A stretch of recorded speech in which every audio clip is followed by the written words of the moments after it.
এই গণঅভ্যুত্থানের পরে শাসক হিসাবে যারা এসেছেন তার শিরোমণি হচ্ছেন ডক্টর মোহাম্মদ ইউনূস। লক্ষণীয় বিষয়, তিনি সবকিছু ব্যাপারে কথা বলছেন।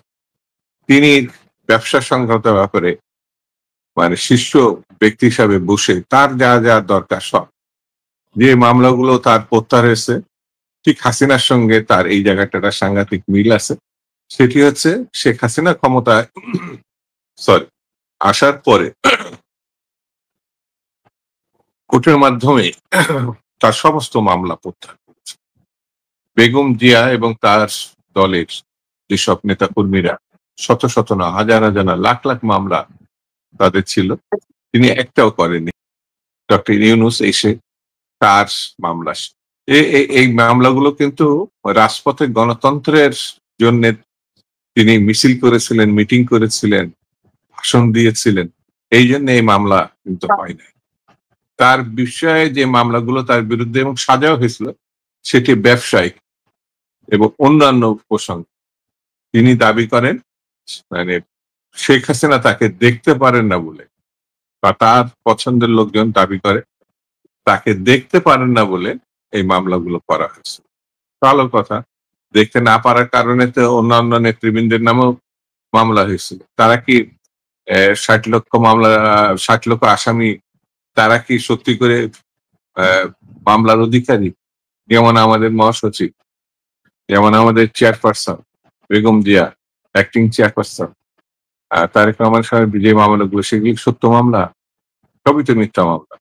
তাহলে পরে ডক্টর ইউনূসের মামলা প্রত্যাহার হয়েছে, কিন্তু অন্যান্য গণতান্ত্রিক আন্দোলনে যারা ছিলেন তাদের প্রত্যাহার হয় না। তিনি এই দৃষ্টিভঙ্গি নিয়েই সরকারের শীর্ষ পদে আছে। লক্ষণীয় বিষয়, তিনি ১ মাসের যারা শহীদ হয়েছেন, আমি তাদের প্রতি শ্রদ্ধা জানাই, তাদের রুহের মাগফিরাত কামনা করি। তারা আমাদের স্মরণীয় বরণীয়, আমাদেরই সন্তান। কিন্তু ১৬ বছরে যারা শহীদ হয়েছে, যারা ঘর ছাড়া হয়েছে, সম্পদ হারা হয়েছেন, পরিবার হারা হয়েছে, যেমন ইলিয়াস আহমেদ, মানে এম ইলিয়াস, আমাদের কমিশনার সিটি চৌধুরী আহমেদ, হ্যাঁ, প্রায় চৌধুরী আলম সাহেব, প্রায় ২০০০ জন যে গুম হয়েছে, ডক্টর ইউনূস একবারের জন্য তাদের কথা স্মরণ করেন, একবারের জন্য তাদের কথা ৬০ লক্ষ মামলার কথাও তিনি উল্লেখ কোন জায়গায় করেন।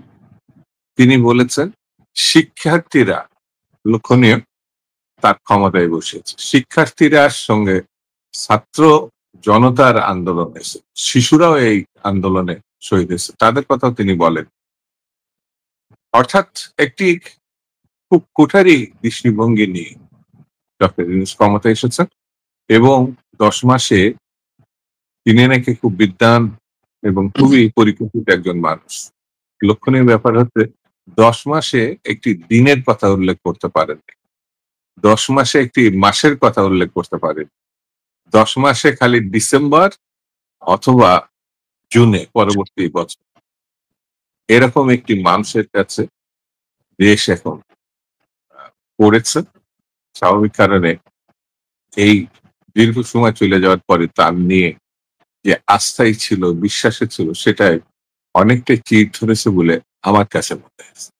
সেই জন্য আগামী দিনে যদি গণতান্ত্রিক ব্যবস্থা ফিরিয়ে আনতে হয়, যদি মানুষের অধিকার ফিরিয়ে আনতে হয়, হয়তো ভিন্ন চিন্তা করারও প্রয়োজন।